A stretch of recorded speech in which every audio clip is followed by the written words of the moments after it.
As some of you already know, I'm not a huge fan of the original Persona Q. In case you need a reminder, this game was a crossover between both Persona and another franchise called Etrian Odyssey, which is a series of dungeon crawlers also developed by Atlus. Persona Q was a game filled to the brim with potential, but its execution left a lot to be desired. While there are things to appreciate about the game, as a whole, it's not something that I like to revisit often. Because of my overall indifference towards this game, I never ended up playing its direct sequel, Persona Q2, when it first came out. From the little I saw, it looked to be more of the same, but with the characters of Persona 5 now being thrown into the mix. So I gave it a pass and I didn't really think much of it. However, as time has gone on, I've heard a lot of good things about Persona Q2. Some people have even gone as far as to say that it's one of, if not the best spin-off in the Persona series. While this did pique my interest, what really sealed the deal for me was the number of comments I received on my video covering the first game telling me how much of an improvement the sequel was. After hearing all of this positive buzz surrounding Q2, I decided to give the game a shot myself and came out feeling rather conflicted. Persona Q2 is a game of many peaks and valleys. It strives to be an improvement over the first game, and in a lot of ways, it succeeds. However, that doesn't mean that all of the issues I had were addressed, and in some ways, I'd argue that the first Persona Q game is better in some areas. Like I said, it's complicated. In order to properly explain why, I'm going to have to analyze the game from top to bottom. This means that there are going to be spoilers for both Q1 and Q2 in this video. So if you haven't played either and don't want to be spoiled, then I suggest you click off the video now and come back once you finish the game for yourself. Who knows, you might even end up liking them more than I did. But first, I'd like to tell you about today's sponsor, Skillshare.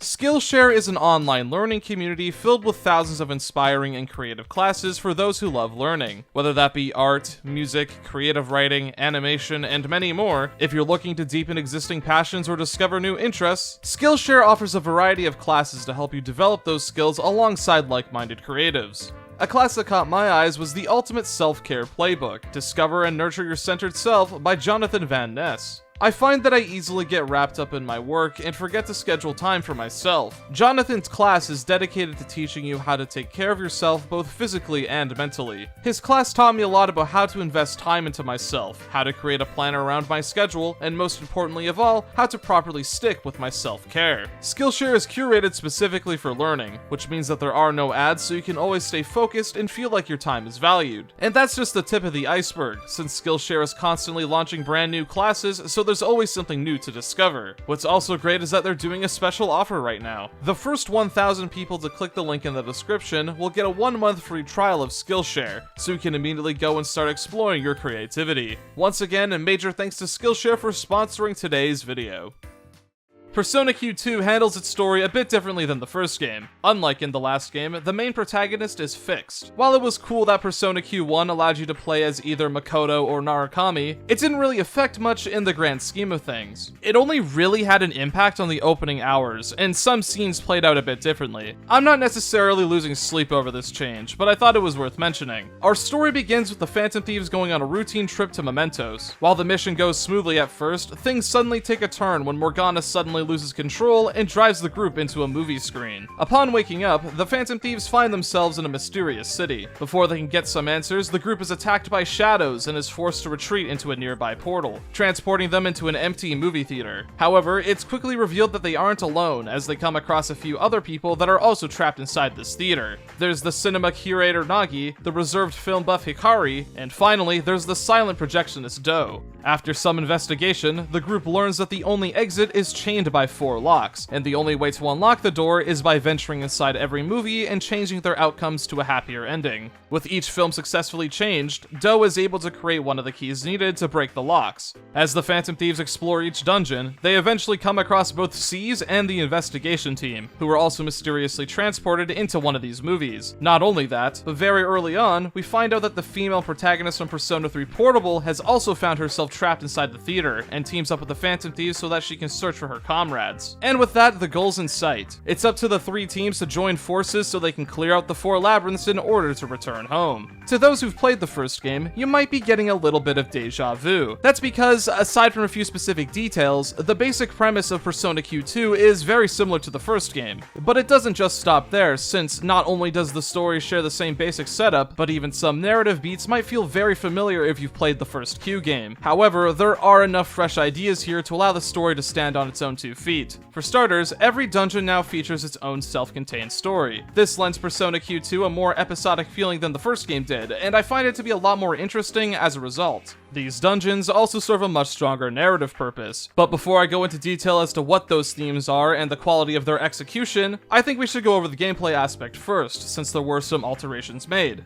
The core combat mechanics of Persona Q2 are largely similar to what we had in the first game. To give a brief reminder, battles are executed in a somewhat similar fashion to the Etrian Odyssey series, but with a Persona twist. Battles take place in the first-person perspective, and the number of active party members have been increased from the usual 4 to 5 party members. Just like in the earlier Persona games, the order in which your party members act is decided by their agility stat. While you might be tempted to load up your party with every powerhouse in the game, it might not be the best idea since the agility stat of those characters tend to be on the lower side, though there is a workaround to this. By exploiting an enemy's weakness or by landing a critical hit, that character will be rewarded with a boost. When a party member is boosted, not only do their actions take priority above everyone, but their next skill will cost 0 resources to execute. Additionally, in Persona Q2, certain skills deal more damage while boosted. Not only that, but baton passing has also been implemented as a way to transfer boosts from one character to another. It costs 2 bars of your support meter to perform a baton pass, making it not as free flow as it was in Persona 5, but it still offers the player with some interesting decision making. If a party member gets a critical hit and earns a boost, you can then pass it to someone else who might be able to take advantage of that buff, whether that be to get out some emergency healing or to give your heavy hitters an extra advantage. But remember, baton passing still has a cost of its own, meaning you can't be too trigger happy with it. I really like the way baton pass was implemented here. While it's not the exact same as it was in P5, the core idea behind the mechanic is still there, just altered enough to fit within the already established combat system of the Q games. The boost mechanic is just as integral to the combat system as last time. What I really like about this system is that it allows for certain skills to always stay useful. While lower tier magic will be lacking in damage by the mid-game, it can still be used to earn a boost. And since the SP cost of skills is much higher here than it is in the mainline Persona games, being able to cast powerful spells for free by abusing boost is a solid strategy for longer fights. Speaking of SP management, another major aspect of the combat is the sub-persona system. Just like last time, on top of having a main persona, every character is also able to equip a secondary persona. While their main stats and affinities stay the same, sub-personas grant the user with extra skills as well as increase their maximum HP and SP. The bonus HP and SP granted by a sub-persona regenerates after every battle, which alleviates some of the punishment for using high-cost skills. There are 2 methods of obtaining sub-personas. The first is by defeating rare shadows and FOEs, and the second is through fusion, which uses the same rules as Persona 3 and 4. Sub-personas are meant to complement the movesets and stats of the user. For example, giving someone with a high magic stat a sub-persona designed around physical attacks isn't the best idea since it ignores the character's best attribute. However, if you really want to put in the work, it is possible to adjust a character's role in battle through sub-personas and stat-changing accessories. It's not something that I did personally, but the option is there for those looking to experiment. The elemental affinity chart has been changed to reflect the one used in Persona 5. This means that on top of having reworked light and dark skills, psychic and nuclear were also introduced, though gun skills are now treated the same as physical attacks. Another notable difference in the combat system is the change made to all-out attacks. All-out attacks in the first game were pretty random. They had a chance of popping up at the end of a turn if at least 3 of your party members were boosted, with the odds increasing if you had more characters boosted. This made all-out attacks feel out of my control since even if everyone was boosted, there was a chance that the prompt wouldn't show up.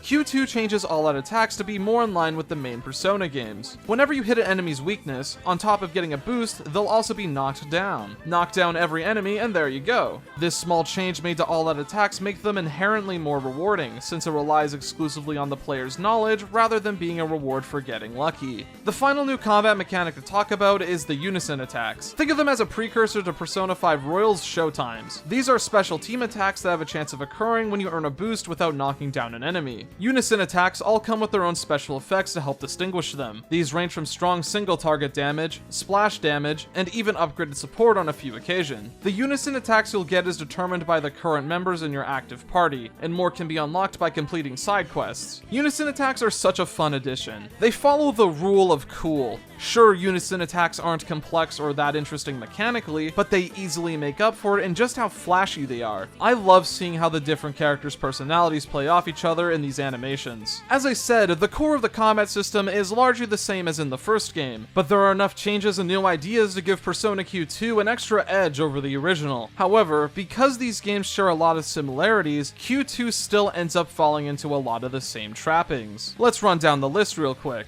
To put it bluntly, Persona Q2 has a lot of fucking characters for you to pick from. If we include navigators, the game features a roster of over 25 different party members for you to mix and match. Want to build a team featuring every protagonist and for some reason can? Well, you can do that. Hell, you can even opt to exclude Joker from your party if you don't like the moveset he's rocking, though he's a mandatory party member when playing on risky mode. This, combined with the sub-persona system, means that the possibilities for party customization are nearly limitless. You can tailor your party around a multitude of different playstyles, and while this freedom is really nice to have, it comes with a few consequences. One of the issues I took with the first Persona Q game was the lack of an experience share. That game only featured 16 different party members, and all of them were available to you by the time you started the second dungeon. This made it incredibly difficult to experiment, since if you used one party composition for most of the game and wanted to change up your strategy, then you'd be forced to either grind up the new members or tough it out and deal with their lower stats. Of course, you could always equip the backup party members with the Growth 3 accessory, but you needed to do a lot of grinding anyways to even afford one of those things, let alone enough to cover an entire backup party. To my utter shock, Persona Q2 still lacks any form of experience share, though there are a few systems in place to help mitigate this slightly. For starters, party members are now distributed a lot more evenly and are appropriately level scaled. It isn't until near the end of the third dungeon that you have access to every character in the game, so at the very least, you aren't as overwhelmed as last time.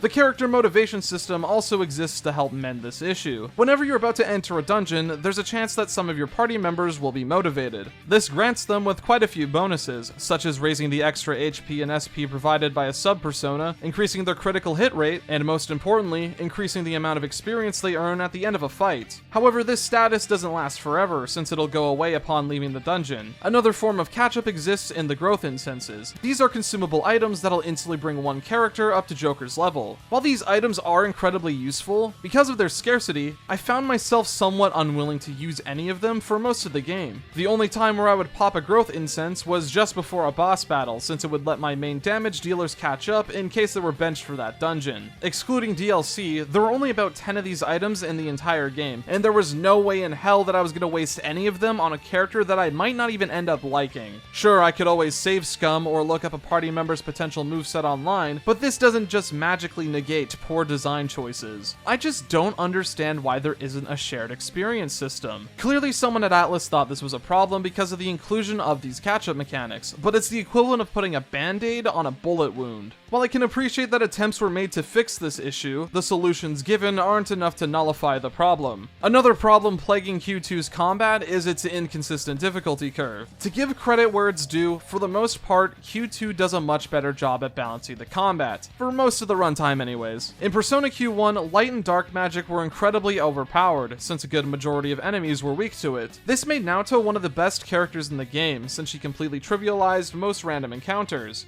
Instant kill magic received a huge nerf in Q2, which I believe was a necessary change since it forces you to actually play the game. However, that's not to say that there aren't any game-breaking strategies, because holy shit. While it takes a lot more effort to become as powerful as you were in Q1, it's still more than possible with enough time. Skill cards in Sacrifice Fusion are once again mainly to blame for this, though they function a bit differently this time around. Sacrifice Fusion lets you discard one sub-persona and allows you to give experience to another, though this is only free to do so once, and you'll need to pay extra money if you want to sacrifice the same persona again. By using blank cards during a Sacrifice Fusion, you'll be able to transfer the highlighted skill onto that persona. However, now you're able to perform a Sacrifice Fusion on a party member's main persona, but if you want to transfer the highlighted skill, you're going to need to use a wild card during the fusion, which are scarcer than blank cards. It's the same idea as skill cards from the first game, but with a few extra steps added in an attempt to keep the mechanic balanced, and I say attempt very loosely. Being able to sacrifice fuse on your main persona is such a powerful tool, since if you really want to, you can give all of that experience to Joker, and since which personas you're allowed to fuse is determined by his current level, you'll be able to quickly gain access to strong skills. Sure, you're only allowed to sacrifice fuse use once for free, but the payoff is well worth it since he's easily the most important party member. But that's not to say that the other characters lag far behind, because believe me, they more than pull their weight. Every party member in the game has access to an exclusive skill that fits in with their intended playstyle. While most of them are just alternate versions of already existing skills, what you can do with these abilities is just plain absurd. For example, Aegis comes with a passive skill that has a chance to nullify damage from the standard elements. This on its own is good, but if you combine this with the skill Allguard, which allows her to protect every party member for one turn, Runic Shield to increase the odds of her skill activating, an immunity buffer to potentially cover physical damage, and she easily becomes the best tank in the entire game. Akihiko is also a great party member for boss battles. Not only does he have one of the highest strength stats in the game, but his unique skill gives him the chance to activate physical skills twice in a row, including attacks such as Yoshitsune's Hasatobe. But this doesn't even compare to the amount of damage you can achieve with Makoto Yuki. Makoto's exclusive skill passively raises his elemental damage. What's important about this skill is that it stacks with the other element boosting skills, such as Nuke Boost and Nuke Turbo. Combine this with Mind Charge, Shura Tensei, and maybe a Debilitate for good measure, and watch in shock at just how much damage you can deal.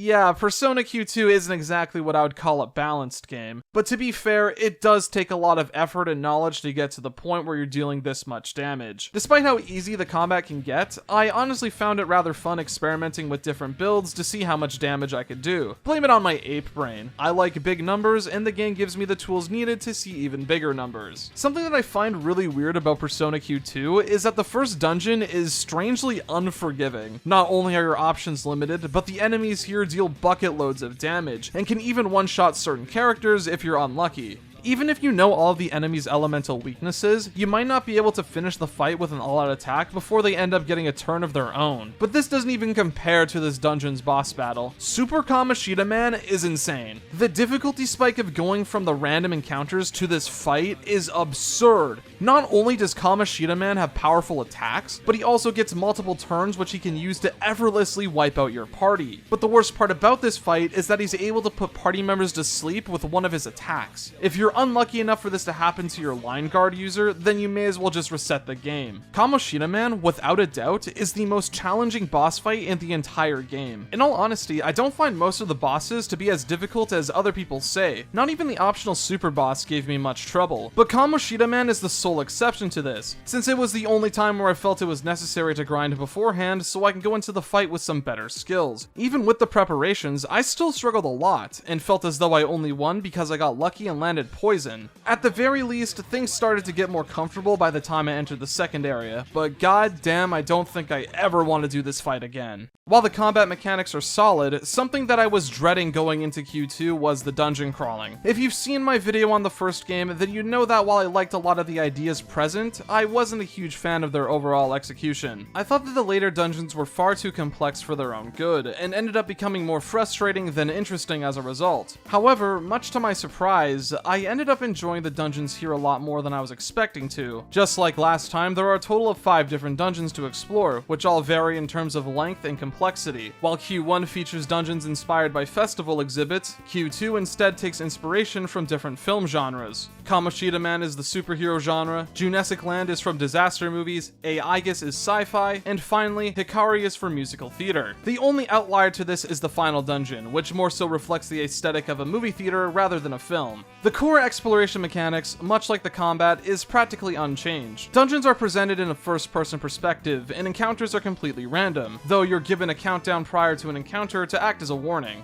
You still need to manually draw out your own map on the bottom screen, with auto-mapping acting as a way to cut down on the busy work. New icons have also been introduced explicitly for dungeon hazards to make it easier to keep track of them on your map. Power spots have also been altered slightly, though it's such a negligible change that I wonder why they even bothered. When searching a power spot, you can now decide if you want to do a thorough search that possibly yields more items at the cost of increasing the encounter rate. There's no reason to ever not do a thorough search. The reward greatly outweighs the risk since the rare items sell for a lot of money and are used to unlock more equipment in the shop. Also, it's not like the encounters you get from a thorough search are that much harder than the regular ones, so I struggle to see why this was a necessary change. Maybe it's because you still have a 60 item limit on your inventory. I really don't understand why this was needed. I get wanting to limit the number of items you can use in combat, but I don't think that this should also apply to the treasures enemies drop. SMT4 managed to do this just fine, so I don't see why the Q games couldn't do the same. It's not a deal breaker, but I wish that there was a way to upgrade your inventory. Something that was immediately apparent to me was how dungeons are structured a bit differently than previously. Floors are now much shorter, but make up for it in their quantity. While it's overall the same amount of content per dungeon as in Q1, it's more evenly spread out. In the first Q game, it oftentimes felt as though I wasn't making any progress in a dungeon because of how long it took to clear out floors. While shortcuts did help mitigate this slightly, I felt as though certain floors went on far longer than they should, though this was admittedly only an issue during the latter half of the game. The dungeons in Q2 have a much smoother difficulty curve in comparison, starting off rather simple and gradually raising their complexity with each floor cleared. This is a bit of a double-edged sword. On one hand, this makes the exploration far less frustrating than it was in the first game, but I can't help but feel as though the players that were really into Q1's dungeons might feel a bit left out. While I personally thought the game went a little bit overboard with its gimmicks, there's no denying that there was a section of the player base that really enjoyed what that game had to offer. Those players might see the simpler dungeons as a bit of a step back, and when taking that perspective into account, I can see why some players might find the dungeons to be a little bit of a letdown. To a certain extent, I can agree. Some of the gimmicks introduced aren't tapped into their fullest potential. A standout example to me are the rotating fences in the second dungeon. You're meant to flip switches so you can have the fence face the way needed to progress further. This sounds like an interesting concept for a puzzle, but the game doesn't really do much with this idea. It's essentially the equivalent of a door that can only be opened with a nearby key. I think it would have been more interesting if after flipping on one switch, multiple fences would change their orientation. This would make you have to consider their current direction, your position on the map, and knowledge of where you can find the other switches. From then on, you can craft a puzzle around the idea of flipping the correct switch at the correct time to progress further. In the way it's handled now, all you have to do is flip one switch and the puzzle is solved. This isn't the only area where this is the case either, and I can't help but feel as though a good majority of the dungeon gimmicks go underutilized. If you're looking for the same kind of brain-racking experience that the first Persona Q provided, then you're probably going to be left wanting more. For me personally, while I enjoy dungeons that require me to think at least a little bit, I thought that the original game went a bit too overboard. Q2 strikes a much better balance at being both fun and interesting, even though I think some of the puzzle elements could have used a bit more work. Of course, you can't talk about the dungeons without mentioning FOEs. FOEs are powerful enemies that are visible during exploration. Much like the dungeons themselves, FOEs range in terms of complexity and difficulty. They primarily act as obstacles you need to take into consideration during the exploration. However, with enough preparation, it's possible to kill an FOE. Not only does this reward you with a good chunk of experience and rare items, but it also temporarily removes the FOE from the field, making exploration much easier. FOEs are much more forgiving here than they were in the first game. This boils down to the fact that there are far fewer times where FOE manipulation is required for dungeon progression, and in the few times where it is necessary, there's a bit more room for error, and there's usually a shortcut nearby to reset their current position without having to leave the dungeon. That's not to say FOEs aren't a threat in Q2, far from it, since getting caught by one can result in a quick death if you aren't careful. Every FOE has a unique movement pattern and behavior. Occasionally, rooms will even include more than one type of FOE in them, so you can't move around too recklessly. There's nothing on the level of the Evil Spirit Club or Inaba Pride exhibit from the first game, but there are a few times where FOEs are used as tools to solve puzzles. This mainly applies to the final dungeon of the game, since the FOEs are used to destroy debris blocking your path or to step on switches to turn on or off fans. As a whole, FOEs are far less annoying than they were previously, and are more so treated as mobile obstacles. While I personally find this to be an improvement, it can be argued that simplicity is a change for the worse. The best word I can use to describe dungeons in Persona Q2 is forgiving. This may or may not come with some negative connotations depending on the type of player that you are. I can imagine some Etrian Odyssey fans not liking the dungeon design that much, and I can understand that. Part of the appeal of that franchise was that it was a dungeon crawler designed for the more hardcore player. While I haven't played the games for myself just yet, from what I've heard, the complex dungeon design is a huge aspect of that series' identity. Persona Q2 has a lot more interest in appealing to Persona 5 fans more so than Etrian Odyssey fans because of how much it scales back the complexity of its dungeons. It ultimately boils down to what you're looking for out of your dungeon crawlers. If you're looking for a game that has a bit more complex dungeons than other Mega 10 titles, then the ones in Q2 have definitely got you covered. However, if you want your exploration to be just as, if not more challenging than the combat,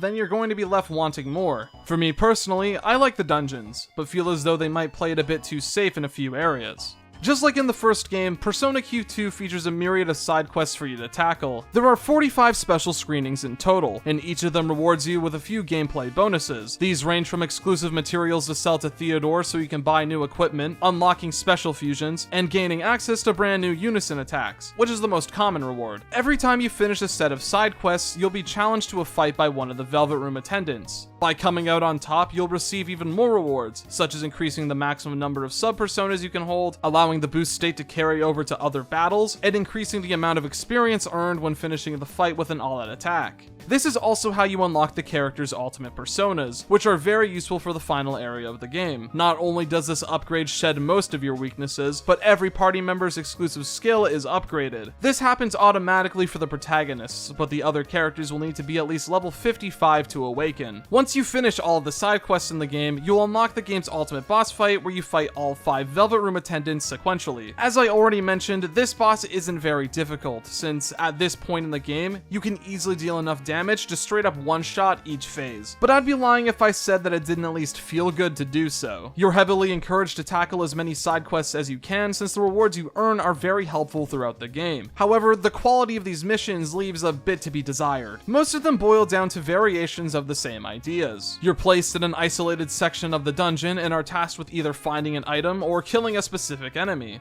There are a few times where this mold is broken, and they're easily the most memorable quests in the game. A standout example to me was the quest that tasks you with finding the fake police officer in the first dungeon. You need to talk to every cop in the area and use the information given to you to determine who's lying. I also enjoy the quest that asks you to find an item and return it to the dungeon entrance in a limited number of steps. I wish the game had more side quests that tested the player in ways that the main campaign never does. The ones we have right now are passable, but I feel as though the idea could have been taken further. They're at the very least worth completing for the rewards, but I'd be lying if I didn't say that it was pretty weak content overall. Overall, I like the gameplay of Persona Q2, though I'd only call it a marginal improvement over the first. While I can appreciate that some of the messier aspects of the gameplay have been cleaned up a bit, unfortunately, there's still a lot of glaring issues that weren't addressed. The game's combat balance is still a complete joke, which results in a very inconsistent difficulty curve. Experimenting with different party compositions is discouraged due to the lack of an experience share system, and the remedies that are in place aren't enough to mitigate this, and the optional content isn't that fulfilling. Something that I do appreciate about Q2 is how it manages to tighten up the dungeon design without sacrificing too much of what made the first game interesting, though this comes at the cost of leaving some of the puzzle elements underdeveloped. But I'd personally rather play a game that's fun than one that's frustrating, even if it does come at the cost of difficulty. With all of that out of the way, all that's left to cover is the rest of Q2's story. While I think the gameplay here is an improvement over the first one, the same can't exactly be said about its story. I actually find it to be a bit worse in some ways, believe it or not. In order to explain why, I'm going to have to start talking about spoilers, so here's your warning now. If what you've seen of Persona Q2 looks interesting to you, then I highly recommend you stop watching the video now and come back once you've played the game for yourself. I'm more so saying this out of a formality since, let's be real here, there isn't exactly a whole lot to spoil. To give a brief reminder, the story centers around the Phantom Thieves, the investigation team, and C's finding themselves trapped in this mysterious theater, with the only way out being this chained up door. Most of the story revolves around the journey through the different labyrinths so they can collect the 4 keys needed to unlock the door and return to the respective time periods. When you break it down, it's the exact same premise as the first Q game, with a couple of differences in some details. However, much like the core gameplay, while there are a few improvements made to the narrative, it ends up falling into a lot of the same traps. I'm mainly referring to the writing. Once again, the characterization of the party members leaves a bit to be desired. Nearly every party member in the game has been boiled down to 1 or 2 recognizable traits. A lot of the depth that made people attached to these characters is absent, and all that we're left with are a couple of running gags that don't really do much for me. And I get it, there are over 30 plus characters in Persona Q2. It's completely unreasonable to expect all of them to be as fleshed out as they were in their respective games. However, even when taking this into consideration, I still find it to be very distracting. I'll say it before and I'll say it again. I don't like fan service just for the sake of it, and prefer my stories to have a purpose beyond just combining things that I already like. But with that said, Persona Q2 does do much better in this regard than the first game. To me, one of the most disappointing aspects of the original Persona Q was the lack of meaningful interaction between the Persona 3 and Persona 4 cast. While these characters did interact with each other, it was nothing more more than reciting ongoing jokes. There were a couple of times where this wasn't the case, but for the most part, what you see is what you get. This isn't entirely true in Persona Q2. A good majority of the side quests are used to flesh out the bonds between certain characters. The writers take advantage of the established personalities of these party members and have them connect with each other through their shared interests or similar backgrounds. The execution isn't perfect, mind you. I would have liked it if these were ongoing side stories rather than one-off events, but what is here is still better than what we had before. But this isn't the only complaint I have with the writing, sadly. Something that Persona Q2 undoubtedly does worse than the original is in its cutscene pacing, mainly in just how much filler dialogue there is. This is an incredibly chatty game, even more so than Persona 5 was. However, unlike that game, a lot of Q2's dialogue doesn't serve much of a purpose and is intrusive to the game's flow. When exploring a dungeon, the gameplay will constantly grind to a halt so the characters can give their opinion on the current area. Usually, I wouldn't mind this sort of thing, but its execution is what I take issue with. Not only does this happen far too frequently, but the characters usually don't have anything meaningful to say. Of course, there are a few exceptions to this, but for the most part, the characters say nothing of note. But this doesn't even compare to when new party members join the team, since not only does every new character need to give their introduction one by one, but every single current team member feels the need to react to it. This is at its worst when the Persona 3 characters join the team. Letting the Phantom Thieves interact with C's, I can accept that. But also having the investigation team take part in this is going way too far. Like, come on guys, we've seen the investigation team and C's meet each other for the first time on 3 separate occasions at this point. It's not nearly as cool or as interesting as you think it is. While there are some good moments between these 3 casts, a lot of these moments end up feeling like a slog. It's especially bad during the last half of the game because of the sheer number of characters, and it ends up dragging on forever. Something that I do like about Q2's story is that the dungeons all have a strong thematic link narrative-wise. Every dungeon in the game comes with its own mini-story that tackles the themes of individualism and self-confidence in their own unique ways. Junesic Land, for example, tackles the idea of herd mentality. All of the herbivores are afraid to speak their true feelings and only go with the majority vote because they're afraid of being shunned from the group.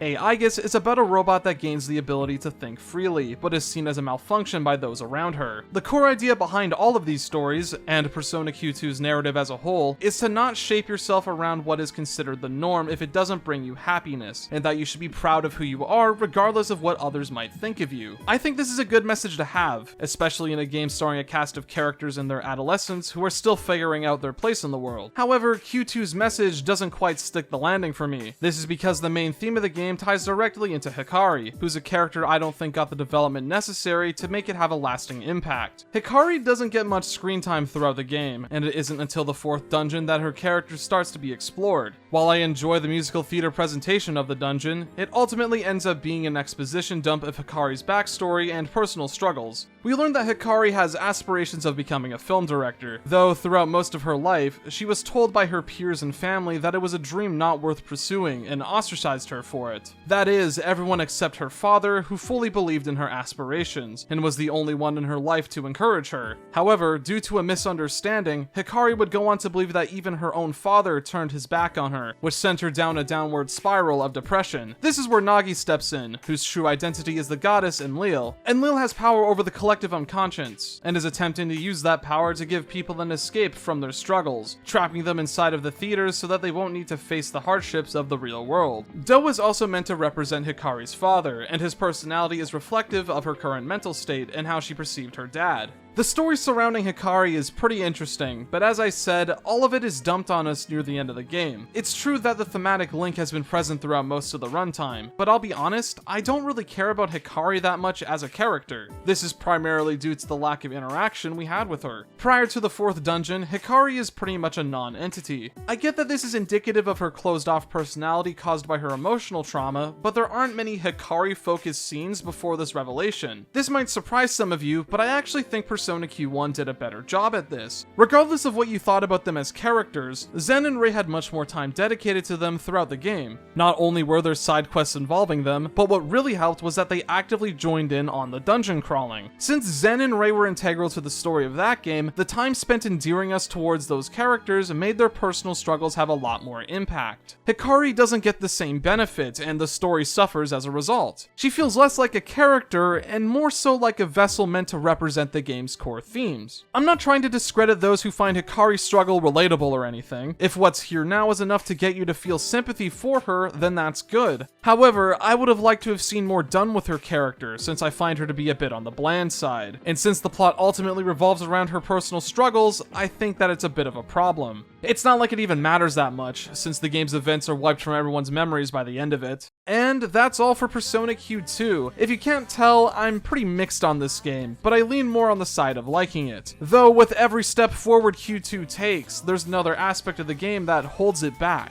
The core combat mechanics are still fun to play around with, and some of the new tools introduced help give Q2 that slight edge over the first game, though the difficulty balance still isn't very good since the game starts off incredibly brutal only to get easier the further you go along. Dungeons are a lot less frustrating to travel through, but this comes at the cost of certain ideas not being fully developed. Some of the gameplay issues I took with the original game were addressed, but at the same time, a good portion of the obvious flaws went untouched. The same can be said about the story. Thematically, it's much stronger and attempts to tell a much more ambitious story, but in its execution, some of these ideas don't fully stick the landing, and in some ways, end up being worse than the original. Characterization still leaves me feeling very mixed, and some cutscenes drag on far longer than they should due to repetitious dialogue. However, I'm hesitant to call the story bad, because the good qualities it does have shine through on multiple occasions. I have a very love-hate relationship with Persona Q2, but I don't regret the time that I put into it. I'm at the very least glad that I gave it a shot, and while there is stuff that I enjoy, I don't think this is a game I'm going to be revisiting anytime soon.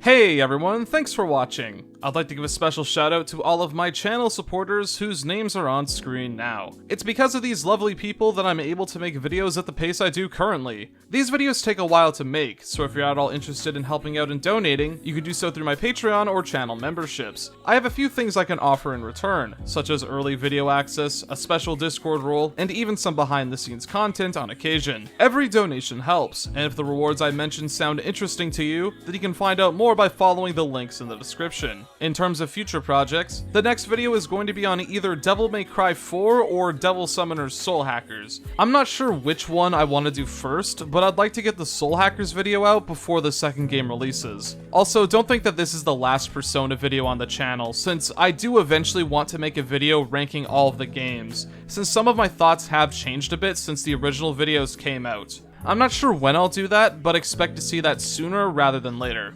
If you want to stay up to date with that and other upcoming videos, then I encourage you to follow my Twitter and join my Discord server. Both will be linked in the description. Once again, I'd like to thank you all so much for watching, and I hope to see you all next time.